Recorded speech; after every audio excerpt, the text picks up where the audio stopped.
Well, let me first say this, that the Northeast region is a very high priority region for the Prime Minister. It has always been the case since 2014.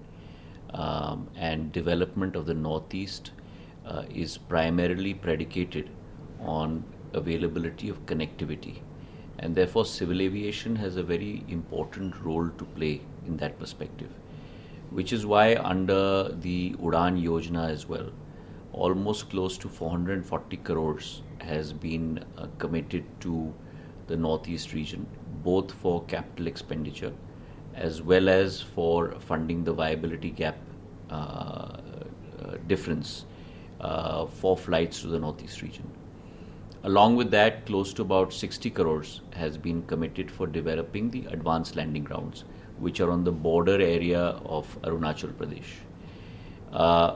Thirdly, as far as airport infrastructure is concerned in the main metros, that has also been an area of great emphasis for the Prime Minister and for this ministry. In the last 2 to 3 years alone, we have developed a brand new terminal building in Agartala in Tripura for almost about 440 crores. We are spending another 120 crores on the taxiway. A new airport terminal is coming up in Holongi at about almost 650 crores.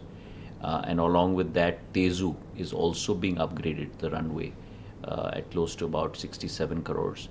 And 18 more airstrips as well as heliports are being developed in the Northeast region at close to about 182 crores. So there's a capex plan of close to about 2,000 crores in place purely for airport infrastructure in the Northeast region. Udan has also been an extremely successful scheme for the Northeast. Along with that, we have given a great deal of priority for Krishi Udan, where we've delineated almost 28 airports in the Northeast for cargo operations, supplying from king chilies to Assamese lemons to jackfruit to many parts of the world, let alone parts of India. And therefore, that full emphasis on empowering the Northeast, Purvyodaya, as the Prime Minister calls it, the rise of the East, that is a very important bulwark of our policy. Now, within this, the step that we're taking on the 12th of this month, which is next week, is going to be a historical step. For the first time in the history of India, an Indian-based airline, Alliance Air, has tied up with NAL in the form of a MOU, and 2 Dornier aircraft, Hindustan 228s, will be taken into operation by Alliance Air, and they will operate from Dibrugarh to initially starting to Pasighat, in another 15 to 20 days to Tezu, and then another month and a half to Zero.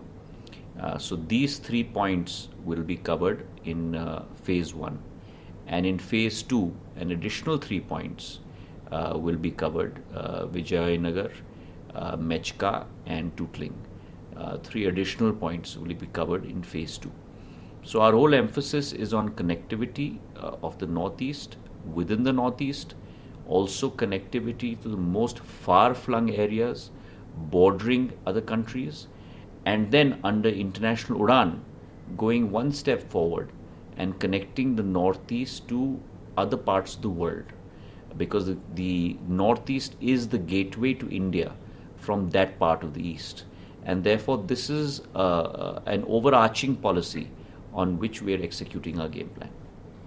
प्रधानमंत्री हर हवाई चप्पल वाला हवाई जहाज में बैठ सकता है.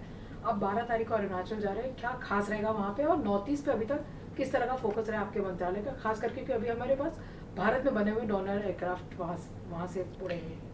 प्रधानमंत्री जी का लक्ष्य, प्रधानमंत्री जी का संकल्प, प्रधानमंत्री जी का आदेश और प्रधानमंत्री जी की दृढ़ इच्छा शक्ति के आधार पर नागर विमानन मंत्रालय ने एक बहुत सुदृढ़ नीति उत्तर पूर्वी राज्यों के लिए बनाया है। पूर्वोदय जो कहा जाता है कि जहाँ से सूरज उगता है, उस विचारधारा के आधार पर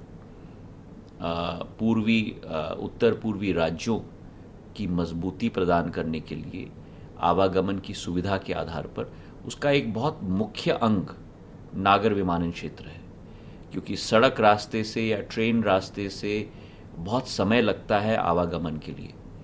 और मुझे इस बात की बड़ी खुशी है कि हमारे सरकार के कार्यकाल में जहां 9 एयरपोर्ट्स उत्तर पूर्वी राज्य में स्थापित थे 2014 के पहले, आज 15 एयरपोर्ट स्थापित हैं। असम में 3 अतिरिक्त एयरपोर्ट स्थापित हो चुके हैं, सिक्किम में 1 एयरपोर्ट पाक्योंग में स्थापित हुआ है, और अरुणाचल प्रदेश में 2 एयरपोर्ट पासीघाट और तेजू, तो 6 अतिरिक्त एयरपोर्ट स्थापित हुए हैं। और उसी के साथ हमारी रीजनल कनेक्टिविटी स्कीम, क्षेत्र संपर्क योजना के तहत उड़े देश का आम नागरिक करीब 440 करोड़ रुपए संकलित किए गए हैं अधोसंरचना के लिए 210 करोड़ रुपए, और आवागमन की वायबिलिटी गैप फंडिंग के लिए करीब 160 करोड़ रुपए उस उड़ान योजना के तहत आवंटित किए गए हैं। जहाँ तक हमारे एडवांस लैंडिंग ग्राउंड्स हैं जो अरुणाचल प्रदेश के सीमावर्ती इलाके पे है, और आप समझेंगी कि ये एक बड़ी स्ट्रेटेजिक एरिया भी है, उस क्षेत्र के लिए 60 करोड़ रुपए भी अधोसंरचना के लिए आवंटित किया गया है। और इसी के साथ साथ जो मेट्रोज में कनेक्टिविटी की ज़रूरत है, वहीं होलोंगी में नई एयरपोर्ट हमारे द्वारा बनाई जा रही है 650 करोड़ की, जो इस वर्ष पूर्ण रूप से तैयार हो जाएगी। प्रधानमंत्री ने 4 जनवरी को देश को समर्पित किया था अगरतला का एयरपोर्ट त्रिपुरा का करीब 440 करोड़ की, और 120 करोड़ रुपए अतिरिक्त वहाँ खर्च किया जा रहा है। तेजू के एयरपोर्ट पे करीब 56 करोड़ रुपए उसके जीर्णोद्धार और उसके उन्नयन के लिए हम लोग खर्च कर रहे हैं। और इसी के साथ 18 अतिरिक्त हेलीपोर्ट्स उत्तर पूर्वी राज्य में बनाए जा रहे हैं, जिसके लिए 182 करोड़ रुपए आवंटित किए जा रही है। तो एक 2000 करोड़ रुपए की एक विशाल नीति है उत्तर पूर्वी राज्यों के लिए। और इसी के साथ साथ जो एक ऐतिहासिक कदम 12 तारीख को हमारी सरकार के द्वारा प्रधानमंत्री जी के निर्देश और उनके इच्छा अनुसार क्रियान्वयन किया जा रहा है कि पहली बार भारत सरकार की एक एयरलाइन अलायंस एयर हैल के साथ मिलकर जो डॉनियर 228 एयरक्राफ्ट है, 2 डॉनियर 22 एयरक्राफ्ट स्टेशन किए जाएंगे डिब्रूगढ़ में, और पहले चरण में पासीघाट, और उसके करीब 3 हफ्ते बाद तेजू, और उसके करीब 1 महीने बाद जीरो। इन 3 पॉइंट्स अरुणाचल प्रदेश में डिब्रूगढ़ से हम लोग कनेक्ट करेंगे। और आने वाले द्वितीय चरण में मेचका और विजयनगर और टूटलिंग, इन 3 शहरों को भी हम लोग कनेक्ट करेंगे। तो एक बड़ी महत्वाकांक्षी और क्रियाशील योजना है उत्तर पूर्वी राज्यों के लिए, जहां एक तरफ भारत के अन्य राज्यों के साथ हमारे 7 राज्यों को हम लोग जुड़ा रहे हैं, मेट्रो एयरपोर्ट्स के द्वारा, छोटे एयरपोर्ट्स के द्वारा, एडवांस लैंडिंग ग्राउंड के द्वारा, और उसी के साथ साथ अंतर्राष्ट्रीय जगत में भी इंटरनेशनल उड़ान के साथ इन क्षेत्रों को हम जुड़ा रहे हैं। कृषि की भी बहुत क्षमता हमारे उत्तर पूर्वी राज्यों में है, तो कृषि उड़ान के अंतर्गत ऐसे 53 एयरपोर्ट हैं जहां हमने प्राथमिकता कार्गो के लिए दी है। 25 एयरपोर्ट उत्तर पूर्वी राज्यों में, जहां से आसाम की किंग चिली, आसामीज लेमन, आपका कटहल, ऐसे अनेक वस्तु केवल देश में नहीं लेकिन लंदन से दुबई से जर्मनी तक इसका निर्यात किया जाएगा। तो हमारी सोच है कि उत्तर पूर्वी राज्य को हम लोग मजबूत करें, एक प्राथमिकता दें, और राष्ट्र के मुख्यधारा के साथ जोड़ने के लिए प्रधानमंत्री जी का जो संकल्प है, उस संकल्प पर हम लोग साकार उतर पाए। अब लगा एटीएफ को लेके, वैट को लेके आपकी चर्चा, उस पर अभी तक क्या अपडेट है? क्योंकि कुछ राज्य ऐसे हैं जिन्होंने अभी तक उसको कम नहीं किया है, उस पर क्या अपडेट है? देखिए, इसमें हमने बहुत सफलता हमें प्राप्त हुई है। पिछले 8 महीनों में जब मैंने प्रभार लिया था, हमारे 12 ऐसे राज्य थे जहां वैट 1 से 4% था, और 24 ऐसे राज्य थे जहां वैट करीब करीब 15% से 30% तक था। 12 राज्यों के साथ संगोष्ठी, चर्चा, समझाइश, विचार विमर्श के आधार पर उन 12 राज्यों के मुख्यमंत्रियों को मैं तहे दिल से धन्यवाद अर्पित करना चाहता हूं कि उन्होंने अपने राज्यों में वैट 25 से 30% से घटाकर 1 से 4% तक लाया है। और इसमें बड़े राज्य हैं जैसे कि मध्य प्रदेश, गुजरात, उत्तर प्रदेश, कर्नाटक ने 28% से 18% तक गिराया है। पहाड़ी राज्य हैं जैसे हिमाचल, उत्तराखंड, हरियाणा, इसी के साथ साथ उत्तर पूर्वी राज्य भी हैं, उदाहरण के तौर पर त्रिपुरा। और आज मैंने अरुणाचल के मुख्यमंत्री से भी बात की और उन्होंने भी मुझे विश्वास दिलाया है कि अगले 1 हफ्ते के अंदर जो 20% वैट अरुणाचल प्रदेश का है वो भी आने वाले समय में उसको घटाकर एक आवागमन की सुविधा को बढ़ोतरी देने के लिए पूर्ण रूप से संकल्पित हैं। तो जो इक्वेशन 12 राज्य 1 से 4% होता था और 24 राज्य 25 से 30%, वो इक्वेशन आज 24 राज्य बन गए हैं 1 से 4% की श्रेणी में, और केवल 12 राज्य बचे हैं जो 25 से 30% की श्रेणी में हैं। और मुझे विश्वास है कि जिस तरीके से बाकी मुख्यमंत्रियों ने अपना हाथ बढ़ाया है, मदद की है इस क्षेत्र को, आने वाले समय में जो बचे हुए 12 मुख्यमंत्री हैं उनसे भी आपके द्वारा भी मैं अनुरोध करना चाहूँगा कि इस श्रेणी में जुड़े ताकि उनके राज्यों में भी आवागमन की सुविधा में हम लोग बढ़ोतरी ला पाए।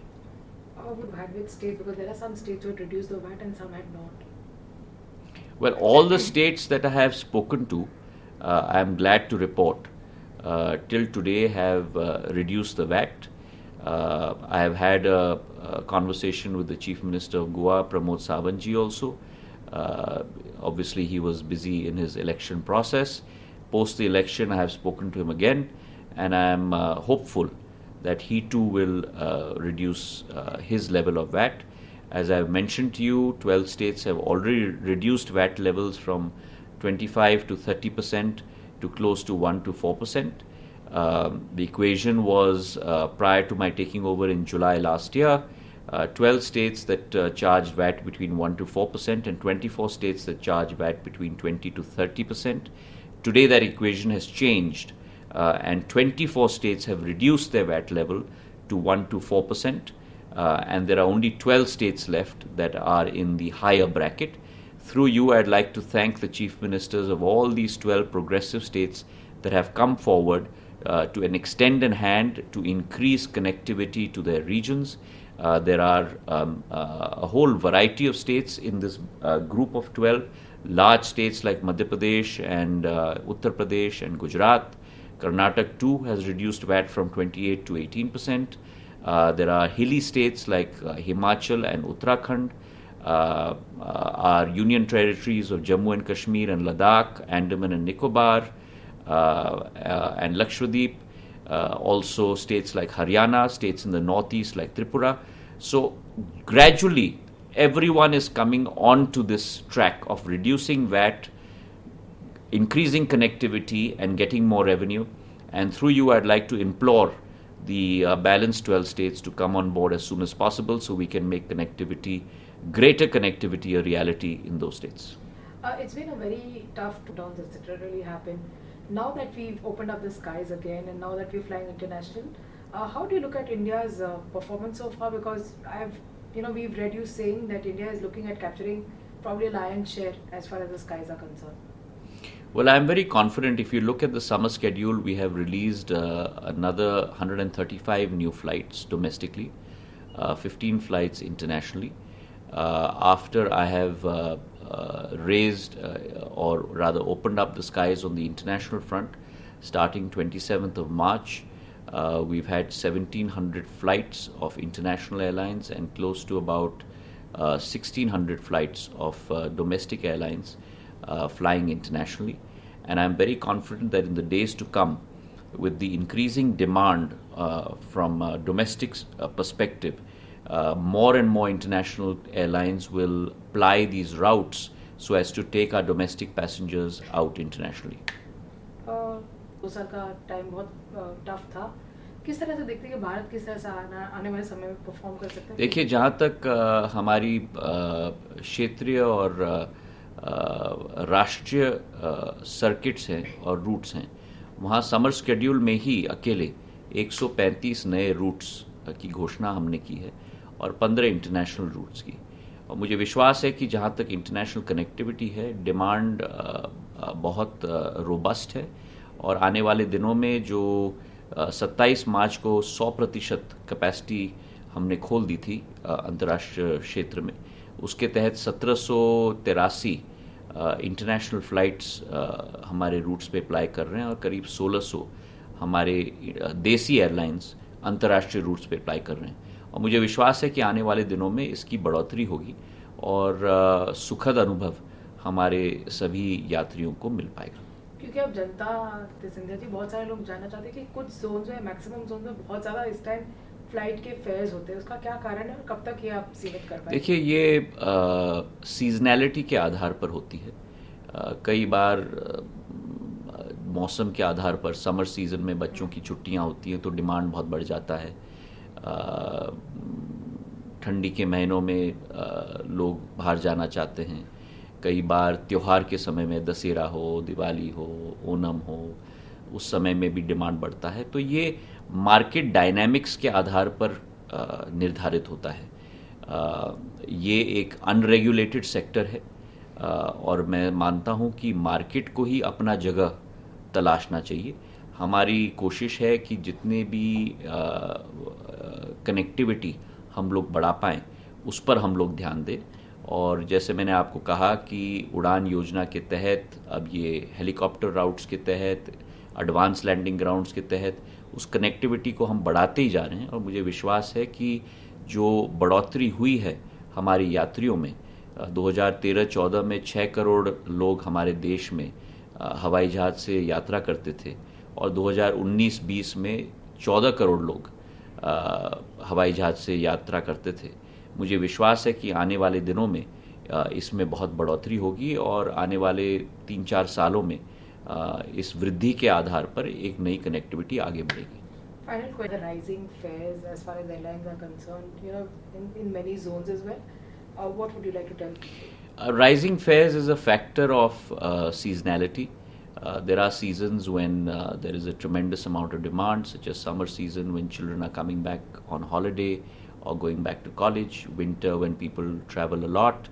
Also there is volatility and vicissitudes when there are festivals like Diwali, Dashera, Holi, Onam, various other festivals.